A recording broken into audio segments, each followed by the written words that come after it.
Class 12-এ 3 question থেকে মাত্র একটা 6 নম্বর কোশ্চেন লিখতে হবে।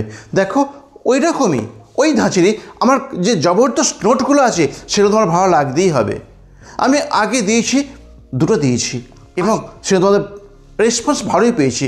এরপর আমি আজকে দুটো দিচ্ছি এবং তুমি এই নোটগুলো স্ক্রিনশট নিয়ে চলে যেও না। স্ক্রিনশট নিয়ে চলে গেলে তুমি ভাবছো অনেক কিছু আমি পেয়ে গেলাম। আরেকটুখানি তুমি ওয়েট করো, আরেকটু ধৈর্য ধরো, তুমি আরও বেশি কিছু পাবে। যদি জিনিসটার মায়াটা ক্লিয়ার হয়ে যায় এবং প্রনাউন্সিয়েশনগুলো তুমি সঠিক করে করতে পারো, তুমি জানবে যে তোমার অর্ধেকটা মুখস্থ হয়ে গেল। বা স্ক্রিনশট নিয়ে যাওয়া, পিডিএফ নিয়ে যাওয়া বা অন্য বই কেনা, সে একই ব্যাপার। তো স্যারের গুরুত্বটা বোঝো। তুমি স্যারেরা মানে বলে দিচ্ছেন, সেই মানেটা তুমি নাও, এরপর এগিয়ে যাও। বুঝতে পারলে? চলো তাহলে আমি স্টার্ট করি। দেখো নোটগুলো দেখো।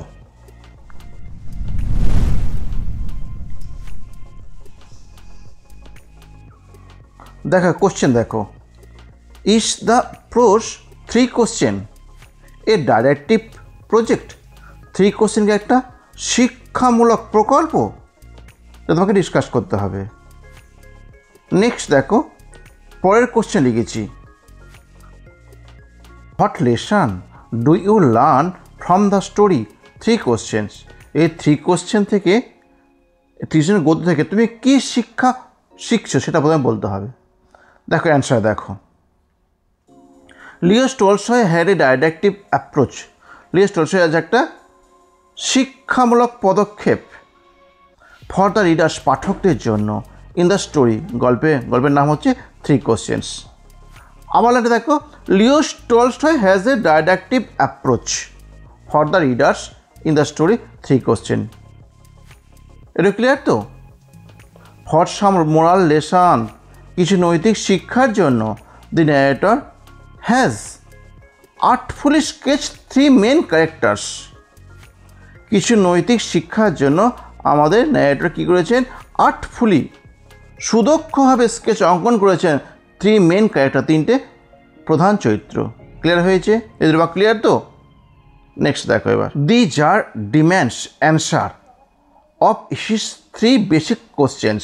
দেখো, দি জার ডিম্যান্ডস, জারটা দাবি করে, অ্যান্সার উত্তর, অফ হিস 3 বেসিক কোশ্চেন, তার 3টে মূলগত প্রশ্নের।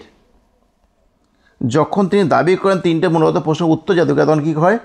ভেরিয়াস টাইপস অফ অ্যান্সার, বিভিন্ন ধরনের উত্তর হ্যাভ অ্যাপিয়ার্ড, হাজির হয়, ফ্রম ভেরিয়াস অ্যাঙ্গেল, বিভিন্ন দিক থেকে আসে। কেন প্রশ্নগুলোর উত্তর আসে? টু স্যাটিসফাই, তৃপ্তি করতে, দি জারটাকে। দেখো এই সাইডে ওঠেন, এটা ইন ভেন আছে, কেমন দেখছো? দেখো ইন ভেন, ক্লিয়ার হয়ে গেল এটুকু। তারপর উইথ এ ব্রোকেন হার্ট, একটা ভগ্ন হৃদয় নিয়ে, দি জারটা হ্যাজ গন, চলে যায়, টু দ্য উডস, জঙ্গলেতে, to get the proper answer of his 3 questions from a well reputed hermit. তারপর উইথ এ ব্রোকেন হার্ট, একটা ভগ্ন হৃদয় নিয়ে কে চলে যায়? দি জারটা চলে যায়। কোথায় চলে যায়? টু দ্য উডস, জঙ্গলেতে। কেন যায়? টু গেট, পেতে, the proper answer of his 3 questions, সঠিক উত্তরটা তার 3টে প্রশ্নের। কার কাছ থেকে পাবে? কার কাছ থেকে পাবে?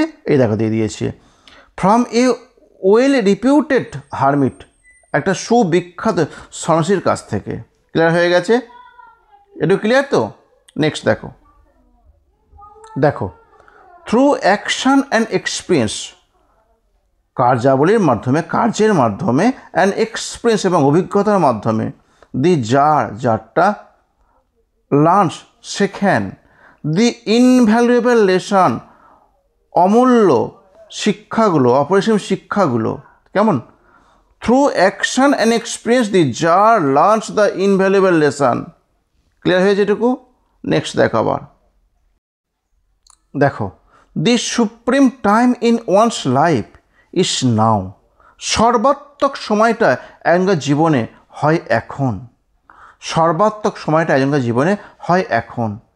দি most important person is he, whom he is accompanied by, সবথেকে গুরুত্বপূর্ণ ব্যক্তি হয় তিনি, যাকে তিনি এখন সঙ্গ দিচ্ছেন। আর to be served mankind by man, মানবজাতির সেবা করার জন্যই ইজ দ্য মেন কনসার্ন, প্রধান উদ্দেশ্য অফ ক্রিয়েশন, সৃষ্টির প্রধান উদ্দেশ্য হচ্ছে মানব জাতির সেবা করা। ক্লিয়ার হয়ে গেল এটুকু? দেখো এবার ছোট্ট দু লাইন একটা উপসংহার দেওয়া আছে। দাস এইভাবেই the story has both A ডেটফুল setting, স্টোরিটা এইভাবেই, স্টোরিটা আছে একটা বোথ এ ডেটফুল সেটিং আছে, জাস্ট লাইক দ্য বাইবেলের মতো। আর কি আছে? অ্যান্ড অলসো দ্য ইনস্ট্রাকশান, এবং আরও উপদেশ বলিগুলো আছে। তাহলে সেটিংটাও বাইবেলের মতো আর উপদেশ বলিগুলো বাইবেলের মতো, যেমনটি দেওয়া হয়েছিল, যেমন দেওয়া হয়েছিল বাই জিসাস ক্রাইস্ট, যীশু খ্রিস্টের দ্বারা। ক্লিয়ার হয়ে গেল? তাহলে তোমার এই নোটটা আমি আগে দিয়েছি, একটুখানি সেটা ভাষাটা একটু অন্য টাইপের ছিল, এখানে একটু ভাষাটা আরও সহজ করে দেওয়া আছে। কেমন? তারপর আর একটা নোট আছে, সেটাও দেখে নাও। আর একটা আছে, দেখো।